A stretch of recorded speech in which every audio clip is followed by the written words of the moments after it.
علامہ خادم حسین رضوی رحمۃ اللہ تعالیٰ علیہ وہ صرف ایک ذات کا نام نہیں ہے، وہ اپنی ذات میں خود ایک تحریک تھے، وہ ایک تنظیم تھے۔ اللہ تبارک و تعالیٰ نے بے شمار نعمتیں انہیں عطا فرمائی تھی، غضب کا حافظہ تھا، علم اللہ تعالیٰ نے اتنا ودیع کیا تھا کہ ان کے علم کے جو ہر بارے آپ سنتے رہیں تو اش کرتے رہ جائیں، جس کتاب کو بھی وہ کھولیں اس کا حق ادا کر دیں۔ اور علامہ خادم حسین رضوی رحمۃ اللہ تعالیٰ علیہ نے اپنی زندگی میں یہ ثابت کر دکھایا کہ آج بھی نائب رسول پوری امت کی قیادت کر سکتا ہے۔ جن لوگوں نے علماء اور مولوی اس طرح کے الفاظ کہہ کر انہیں اپنے میدانوں سے اور سیاست سے دور رکھا، ان سے میں ایک بات پوچھوں گا کہ ایک خادم حسین تمہاری پارٹیوں میں سے لا کر کے دکھا دو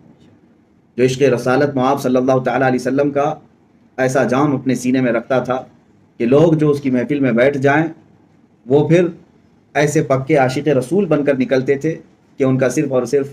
ایک ہی جذبہ رہ جاتا تھا، وہ جذبہ شہادت ہے۔ عزیزان گرامی وقار، آپ کی ذات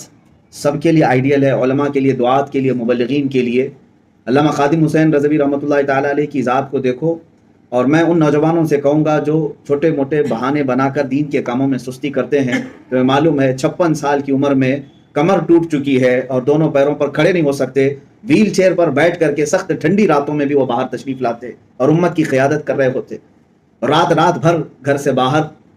اس طرح سے دھرنے دینا، اور کس بات کے لیے؟ اپنے گھر کے لیے، اپنی جائیداد کے لیے، صرف اور صرف وہ آواز اٹھاتے تھے تو ناموس رسالت کے لیے اٹھاتے تھے۔ کوئی میرے نبی کونین صلی اللہ تعالیٰ علیہ وسلم کی شان میں گستاخی نہ کرے، بس یہی جلال ان کے چہرے پر ہم ہمیشہ دیکھتے تھے۔ ان نوجوانوں کے لیے وہ بہت بڑے آئیڈیل ہیں جو طاقتور ہو کر کے بھی آج دین کے کاموں میں سستی و کائلی کرتے ہیں۔ انہوں نے کبھی اپنی معذوری کو اور اپنی ویل چیئر کو بہانہ نہیں بنایا، وہ اسی حالت میں آتے اور دین کے حقوق ادا کیا کرتے تھے۔ علماء کے لیے بھی وہ اتنے بہترین آئیڈیل ہیں۔ آج میں فخر کے ساتھ یہ بات کہہ سکتا ہوں میرے عزیزوں کہ علماء کو اگر اس زمانے میں کسی نے سیاست کیا ہے یہ سکھایا ہے تو علامہ خادم حسین صاحب رحمۃ اللہ علیہ کی ذات ہے۔ انہوں نے امت کو ایک نیا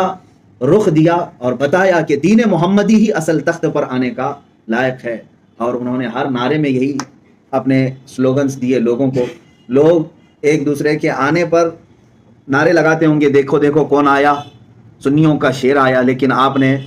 اپنے لیے کبھی اس طرح کا نعرہ پسند نہیں کیا، بلکہ لوگوں سے یہ کہتے کہ یوں کہو دیکھو دیکھو کون آیا، دین محمدی تخت پر آیا۔ رسول کریم صلی اللہ تعالیٰ علیہ وسلم کے دین کے آنے کے لیے وہ ہمیشہ نعرے لگایا کرتے تھے، ایک ہی جذبہ تھا۔ عزیزان گرامی وقار، قرآن پاک میں جو اللہ نے فرمایا من المؤمنین رجال صدقوا ما عہد اللہ علیہ، مومنین میں کچھ مرد وہ ہیں جنہوں نے اللہ سے کیا ہوا وعدہ پورا کر دکھایا، سچ کر دکھایا۔ ان مومنین صالحین میں سے علامہ خادم حسین صاحب کی ذات ہے کہ اللہ کے وعدے کو پورا کرنے کے لیے وہ اس دھرتی پر جیتے رہے، اپنی کل زندگی وقف کر دیا تھا ناموس رسالت کی پہرے داری کے لیے۔ اس سے پہلے آپ نے کبھی اس طرح کی چیزیں اور جملے سنے نہیں ہوں گے کہ ناموس رسالت صلی اللہ تعالیٰ علیہ وسلم کی حفاظت کے لیے علماء کو بیدار ہونے کی ضرورت ہے۔ عزیزان گرامی وقار، آپ کی ذات علامہ صاحب رحمۃ اللہ تعالیٰ علیہ کی ذات اشداء علی الکفار رحماء بینہم کی پوری مکمل مصداق نظر آتی ہے۔ آپ ان کی زندگی پاک کو دیکھ لیں، آپ کی زندگی میں آپ کو یہ عنصر خاص نظر آئے گا جب وہ اپنوں میں بات کر رہے ہوتے یا اپنوں کے معاملات دیکھ رہے ہوتے، نہایت ہی نرم دل، نہایت ہی نرم لہجہ، لیکن وہی جب گستاخان رسول یا کفار و مشرکین کے لیے بول رہے ہوتے ہیں تو بالکل گھنگرج آواز ہوتی اور پھر جلال چہرے پر نظر آتا۔ آپ کو چند سالوں پہلے کی باتیں معلوم ہوں گی، پاکستان میں کچھ علماء کے درمیان ہی اختلافات ہو چکے تھے۔ اپنوں کے درمیان جب اختلافات ہوتے ہیں تو دل درد کرتا ہے۔ علامہ صاحب رحمۃ اللہ علیہ کو میڈیا نے گھیرا بھی تھا، کئی تلخ سوالات کیے تھے، کڑوے سوالات کیے تھے،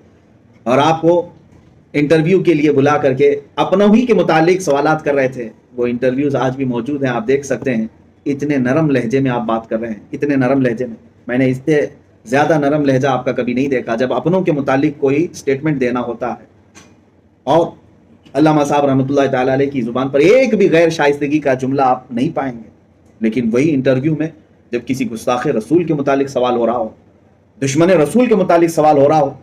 تو ایسے گرجتے تھے جیسے لگتا کہ شیر دہاڑ رہا، آنکھوں سے آنکھیں ملا کر بات کرنے کی جسارت نہیں ہوتی، بڑے بڑے علماء دنگ رہ جاتے تھے۔ عزیزان گرامی وقار، یہ علامہ خادم حسین رضوی رحمۃ اللہ تعالیٰ علیہ کی ذات کئی کمالات کی حامل تھی۔ آپ دیکھیں، میں آپ سے یہی گزارش کرنا چاہوں گا، آپ علامہ خادم حسین رضوی رحمۃ اللہ تعالیٰ علیہ کو خلفائے راشدین کا نائب سمجھ سکتے ہیں، وہ اس زمانے میں ان کے نائب تھے، اس لیے کہ آپ کی ذات میں وہ تمام عناصر مجھے دیکھنے کو ملتے ہیں۔ جب وہ گستاخان رسول کے خلاف گرجتے تھے تو صدیق و فاروق رضی اللہ تعالیٰ عنہما کے وہ جذبے ان کے چہرے پر صاف نظر آتے کہ آپ نے کبھی دشمنان رسول کو معاف نہیں کیا۔ اور دوسرے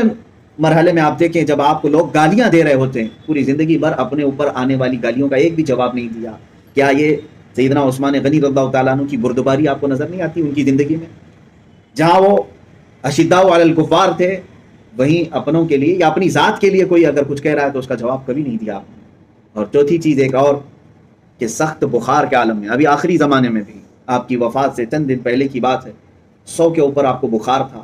شدت بخار میں ٹھنڈیوں کی راتوں میں ویل چیئر پر کھلے میدان میں آ کر رات کو بیٹھے ہوئے ہیں، اور ناموں سے رسالت کی پہرے داری کسے کہتے ہیں یہ لاکھوں جوانوں کو سکھا رہے ہیں۔ اس عمر پاک میں مجھے بتاؤ، کیا یہ حیدر کرار کا جذبہ نظر نہیں آتا؟ جب خیبر کے وقت آشوب چشم ہے، بخار زدہ ہیں، لیکن مولا علی کرم اللہ وجہہ الکریم علم بلند کر کے آئے ہوئے میدان میں۔ عزیزان گرامی وقار، وہ ایک خادم حسین جو ہے حقیقت میں حسین اعظم کے خادم تھے۔ اللہ تبارک و تعالیٰ ان کی خدمات کو قبول فرمائے۔ ان کی ذات میں نے بارہا ان کے جملوں کو اور ان کی زبانوں کو جو سنا، عزیزان گرامی وقار، آج کے اس پرفتن دور میں جہاں لوگ لفظ جہاد کو استعمال کرنے سے کتراتے ہیں، ایسے ماحول میں انہوں نے لاکھوں سینوں میں جذبہ جہاد کو جاگزی کر دیا ہے۔